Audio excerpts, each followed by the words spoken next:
Hi, I'm Simon, chef here at Gressingham. Today we're going to be making a duck stock. So I've got duck bones made up of carcasses, wings and necks, and then we're going to be adding classic mirepoix, some herbs and some tomato paste. I've got them on a perforated tray to help the sauce drain out, and we're going to roast these in the oven at 180 degrees for 30 minutes.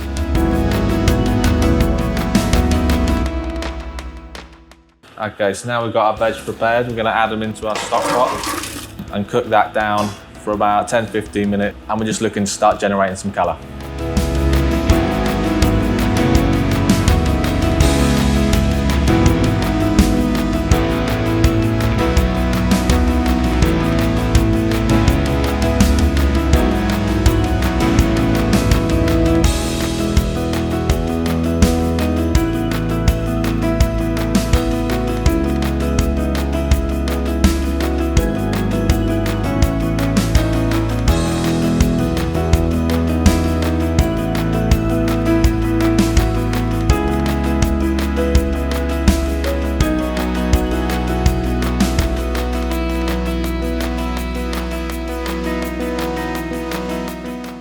Here we've got our duck sauce, so we've taken our duck stock, reduced it further, added more wine, and it's a great way to finish your duck dishes.